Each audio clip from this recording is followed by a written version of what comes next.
AI is undoubtedly here to stay. But recent news has sparked a lot of frustration and debate. Has the feared future where machines replace humans already arrived? IBM, a leading tech giant, has reportedly cut around 8,000 jobs in its human resources department and replaced them with AI. Tasks like processing vacation requests, managing payroll, and handling internal company documentation are now being managed by AI systems, and they are far from the only company to do so. Anthropic CEO Dario Amodei recently said that AI could wipe out half of all entry-level white-collar jobs in just 5 years. A LinkedIn executive also pointed out last week that AI is already taking jobs from new grads. In April, Fiverr's CEO said, "AI is coming for your job. Heck, it's coming for my job too." Even the new Pope has weighed in, warning about AI's massive potential to shake up the economy. Are we staring down the barrel of an AI revolution? Has the world finally figured out how to out-capitalism itself to death? How can we prepare for what the new workforce will look like? And most importantly, is it already too late? If you're new here, hi, I'm Evie. Make sure you subscribe. We do 5 videos a week on whatever's going on in the world, and for every new sub, I will do a complete spin in this chair. Will I get dizzy and vomit? I don't know. There's only one way to find out. There are a lot of different perspectives when it comes to AI. Some people welcome the chance to escape busy work, emails and admin. Others fear that AI is already being relied upon too heavily. Some people are disgusted at AI's implications in the art space, and others simply think it's just a scary concept that they want nothing to do with. Some people even think I'm AI. I'm not, I just have a New Zealand accent. Regardless of where you fall in the AI thought bucket, it's here to stay. And change is happening faster than a lot of us anticipated. AI will change our world. It will change how we work, how we think, how we progress, and that has massive implications for society as a whole. But first, will robots take your job? Short answer, yeah, probably. Things are changing so quickly. Experts predict that AI will reshape the workforce significantly within the next 10 to 30 years. A McKinsey report suggests that by 2030, 30% of current US jobs could be automated, and up to 60% could see significant changes due to AI tools. Looking further ahead, Goldman Sachs forecasts that as much as 50% of jobs could be fully automated by 2045, driven by advances in generative AI and robotics. However, jobs in labor-intensive industries such as construction, skilled trades, installation, repair, and maintenance are less likely to be affected. For now. Economist Ray Dalio warns of a great deleveraging period, where AI drives productivity but displaces workers faster than new jobs can be created, potentially within the next 2 decades. JP Morgan Chase CEO also foresees AI dominating repetitive tasks within 15 years.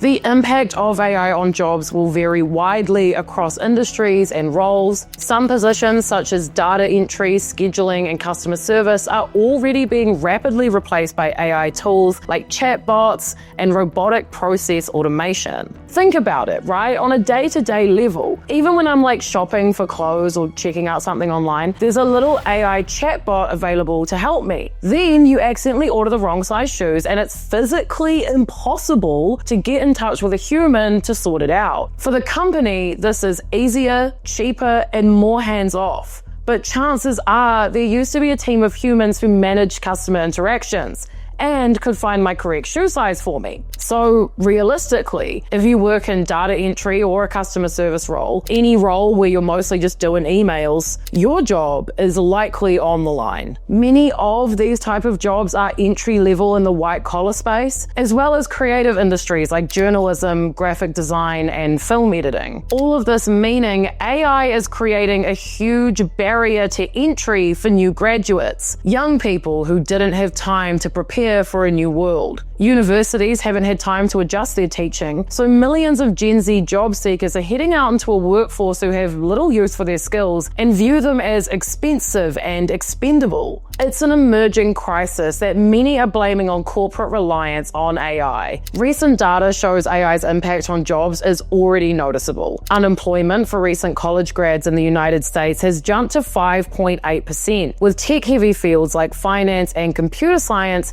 hit hardest as AI tools advance. Attitudes are shifting too. Companies are checking if AI can do a job before even considering hiring a human to do it. Like at Duolingo, the language learning app. They've moved to an AI-first model and fired a bunch of contractors, much to their fans' dismay. It's not just finance and that sort of stuff though. Creatives are being hit hard too. From graphic designers to radio hosts, more and more people are losing their art-based roles to AI. In Indonesia, an illustrator has lost more than 50% of her income to AI, as her previous clients can generate art cheaper than hiring her again. In Poland, a radio station replaced its host with AI and had them conduct interviews. AI isn't just coming for entry-level jobs, it's coming for creative roles too. The question is, where do these workers go? What happens when your job is replaced by AI? What do you do?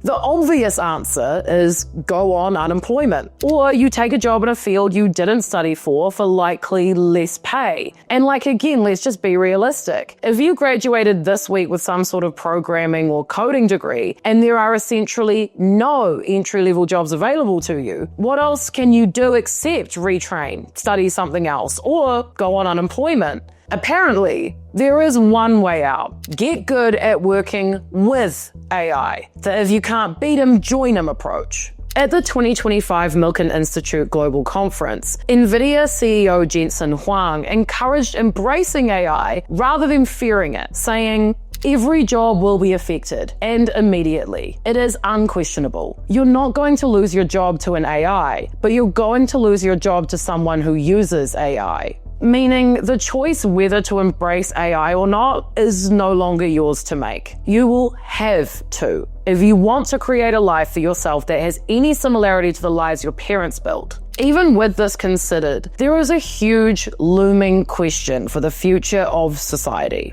If AI really takes over all the busy work for us and humans don't have to work, what happens next? If we remove the necessity of a job to survive, what are we left with? What do we do? What happens when capitalism destroys itself with AI? If AI is taking over jobs faster than we can create new ones, inequality will boom. Those who had safe jobs and were able to work their way up high enough to make themselves indisposable before this inevitable reckoning will be able to continue to earn, while younger generations become poorer and jobs more scarce. Kind of like boomers with the housing market. You feel me? They bought those houses for $20. Now none of us are getting any. Or, actually, to be honest, a lot of those jobs could eventually be taken by AI too. The essential motive of capitalism is to make profit. Money makes the world go round. And in the system we live in, you need to earn money to survive. But what if you didn't or couldn't?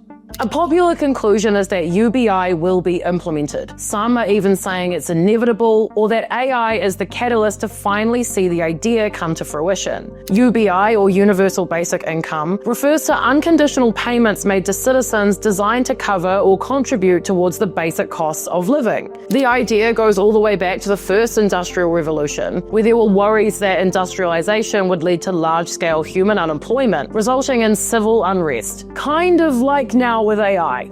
UBI is not the same as traditional welfare because it's provided to everyone, regardless of income, wealth, or employment status. Everyone would be guaranteed enough cash to survive. Supporters argue that guaranteeing a basic standard of living could help reduce issues like poor health, crime, and homelessness, and remove the necessity to generate profit in order to survive. Critics say UBI will remove people's sense of purpose. They say it could lower the incentive to work and result in a decline in enterprise and productivity. Basically, the idea that without a job, we'd all just be kind of sitting around. Interestingly, Sam Altman, the CEO of OpenAI, the company behind ChatGPT, has been a vocal supporter of UBI and has even funded his own studies. He first started floating the idea in 2016, posting a blog on Startup Accelerator Y Combinator's site. We'd like to fund a study on basic income, i.e. giving people enough money to live on with no strings attached. I've been intrigued by the idea for a while, and although there's been a lot of discussion, there's fairly little data about how it would work. It's impossible to truly have equality of opportunity without some version of guaranteed income. Although studies on UBI have been undertaken across the globe in the past, SAMS was one of the biggest and most comprehensive of its kind. In Open Research's Unconditional Cash Study, 3,000 participants in Illinois and Texas received $1,000 a month for 3 years starting in 2020, boosting their incomes by around 40%. Participants earning under $29,000 a year on average were within 300% of the federal poverty level. The study found the following. Basic income recipients spent more money, with their extra dollars going towards essentials like rent, transportation, and food. Recipients worked 1.3 to 1.4 hours less each week. Instead of working during those hours, recipients used them for leisure time. There was little impact on car or home ownership, though recipients of the $1,000 were more likely to move neighborhoods or pay for housing, demonstrating that even having some guaranteed money doesn't impact structural issues like access to healthcare or housing affordability.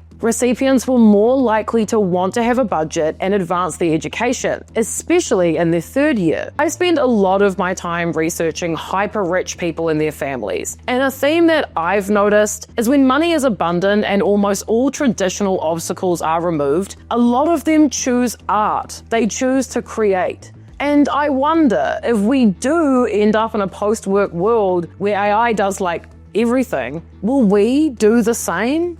The question isn't just about whether robots will take our jobs. It's about what kind of world we want to build when they do. Much to ponder, everybody. Much to ponder. Ponder your orbs. I'll see you tomorrow.